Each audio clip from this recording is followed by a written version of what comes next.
유방암 한우 정정자입니다. 2006년 유방암 진단을 받을 당시 대구에서 살았는데 저는 유방암 허투 양성으로 표적 치료가 필요한 상황이었습니다. 그래서 그 당시 암 치료를 받기 위해 대구에서 서울을 오가며 암 치료를 받았습니다. 장거리를 이동하면서 암 치료를 받다 보니까 교통비, 숙박비, 지출도 부담이지만 체력적으로 부담이 더 컸습니다.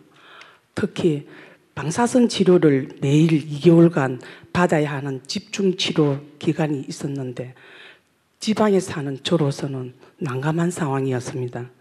다행히도 저는 그 당시에 생긴 서울대학교 병원 유방암 쉼터가 생겨서 1기로 들어갈 수 있었기에 어려움 없이 방사선 치료를 잘 받았습니다. 제가 장거리 치료에 대한 경험이 있고 서울대학교 병원의 유방암 한우의 총무를 맡고 있어서 지방에서 살고 있는 암 한우 몇몇 분들은 저에게 장거리 치료에 따른 다양한 문제, 치료비 이외에 추가 비용 발생, 환자 돌봄에 따른 가족 경제 활동 어려움에 대한 호소를 하고 있습니다. 제 경우에도 암 치료를 받기 위해 대구에서 서울대학교 병원을 오갈 때 제 남편이 보호자로서 동행을 해야 했는데 남편이 직장을 다니고 있었기에 병원 진료 일정 맞추는데 너무 어려웠습니다. 항암 치료, 방사선 치료 등으로 몸도 힘든데 정신적으로 힘들었습니다. 현재도 여전히 지방에 거주하는 암 환자분들이 수도권을 오가며 치료를 받고 있는 것으로 알고 있습니다. 지방에 거주하는 암 환자가 치료에 전념할 수 있도록 집 근처에서 안정적인 치료 서비스를 받을 수 있기를 바랍니다. 안녕하세요. 평택 박예병원장 김병근입니다. 박예병원은 코로나19 수도권 확산 시절에 병원 전체를 코로나 중환자 치료 병상으로 내놓았던 최초의 민간 병원이었습니다. 당시에는 코로나 중환자 진료뿐 아니라 투석 환자, 또 수술 환자, 소아 환자, 응급 환자 등 필수 의료 영역을 저희가 다 했고요. 그로 인해서 수만 명의 생명들을 건졌습니다. 그리고 작년 3월부터 다시 저희가 2년 반 동안 거점 전담병원을 운영한 후에 옛날에 일반 종합병원으로 전환해서 정상 가동을 목표로 열심히 노력을 하고 있지만 지금 현재 의사 구인난과 경영난에 허덕이고 있고요. 병상 가동률은 25%를 넘기지 못하고 있습니다. 의사 구인난은 코로나 이전에도 심했었습니다. 지방 중소병원들이 다 그렇습니다. 그런데 지금 현재는 이루 말도 못합니다. 지난 1년 내내 매일 구인 광고를 내고 헤드헌터를 통해서 구하려고 했지만 아직 충원 못했습니다. 의사를 구하지 못하니 지역 의료나 필수 의료에 공백이 생길 수밖에 없고 지역 주민들에게 적게 의료 서비스를 제공하지 못하는 그런 악순환이 반복되고 또 병원은 경영 상태가 어려워집니다. 더욱이 대학병원급의 시설이나 안전, 인력 기준을 맞춰야 되는 각종 평가와 보상 체계도 그 원인 중에 하나가 되고 있습니다. 우리가 학세권 또는 역세권 이런 얘기 외에 병세권이란 말도 있습니다. 이거는 지역 종합병원 옆이 있느냐 없느냐. 지역 종합병원은 지역 주민들의 정주 요건에 매우 중요합니다. 그래서 종합병원이 있으면 지역이 계속 번창하고 그렇지 않으면 소멸된다는 얘기가 있을 정도입니다. 지금 현재 정부에서 추진하고 있는 의대 증원 정책이 잘 이루어져서 의사가 안정적으로 보충이 된다면 지역 의료는 점차 회복될 것이고 응급의료나 필수의료도 제자리를 찾아갈 것으로 생각합니다. 또한 지방 중소 그 지역들마다 의료 불평등이 가중되어 있는데 이 부분도 점차 해소될 것으로 여겨집니다. 지역 의료 불평등 해소를 위해서 지난 19년 동안 3,058명으로 동결되어 있는 의대 정원이 확대되는 것은 바람직하지만 이와 동시에 지금 완전히 무너져 있는 의료 전달 체계를 기초부터 다시 재정비해야 되고요.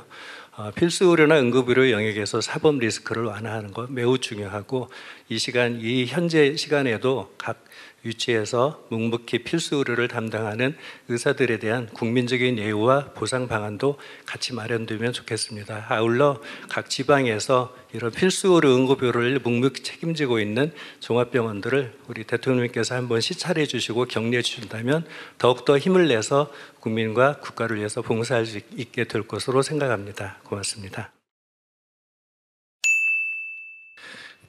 네, 안녕하세요. 보건복지부 의료자원정책과장 오상윤입니다. 먼저 앞서서 의료 현장의 어려움을 대단히 가감없이 전달을 해주신 발언자 여러분들께 깊이 감사드립니다.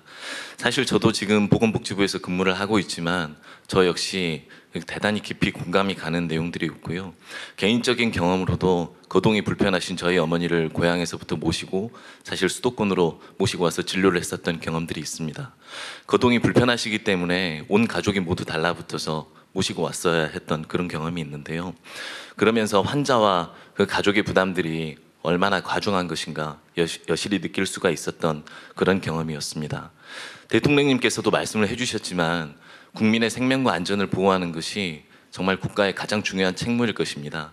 그래서 오늘 말씀하신 응급실 소위 뺑뺑이 문제라든지 또 소아과 오픈런 문제라든지 지방에서까지 서울로 올라와서 진료를 받아야 하는 그런 것들은 모두 다 국가가 그 중요한 책무를 제대로 이행하지 못하는 것을 보여준다라고 하겠습니다.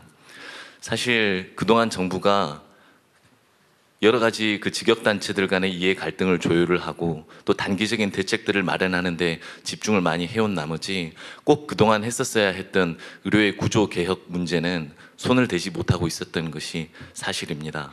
오늘 사실 말씀하셨던 여러 가지 문제점들도 그렇게 지체된 의료 개혁의 결과물이라고 생각합니다. 이제 초고령 사회가 다가오고 있는데요. 이제 드러난 현재의 문제점들을 해소를 하고 또 앞으로 튼튼한 미래 의료 체계를 구축하기 위해서 정부가 과감하게 의료 구조 개혁을 추진하고자 합니다. 오늘 저희 장관님께서도 발표를 해주셨지만 지역의 의료를 되살리기 위해서 지역 거점 병원을 육성하고 지역 수가를 확대를 하는 정책들도 조속히 추진해 나갈 것이고요. 김병근 원장님이 말씀하신 것처럼 수도권으로 쏠리는 의료 인력과 자원을 막기 위해서 수도권을 포함한 지역별 병상 관리 정책이나 자원 관리 정책들도 추진해 나갈 것입니다. 그리고 이제는 의사 인력 확대 문제도 정말 전체적인 사회적인 문제가 되었다고 생각을 합니다. 의사인력 부족 문제가 너무나도 심각하다고 생각을 하고요. 관련된 의대 정원 확대라든가 이런 정책도 충분한 사회적 논의와 의견 수렴을 거쳐서 차질 없이 추진해 나가도록 하겠습니다. 정부는 이러한 근본적인 의료 구조 개혁을 통해서 국민 여러분들께서 다시는 필수 의료와 지역 의료의 공백을 느끼시지 않도록 최선을 다하겠습니다. 구체적인 정책 과제들을 하나하나 발표해 나가고 추진해 나갈 텐데요. 앞으로 국민 여러분들께서 꼭 저희들이 하는 일을 지켜봐 주시면 감사하겠습니다. 최선을 다하겠습니다. 감사합니다.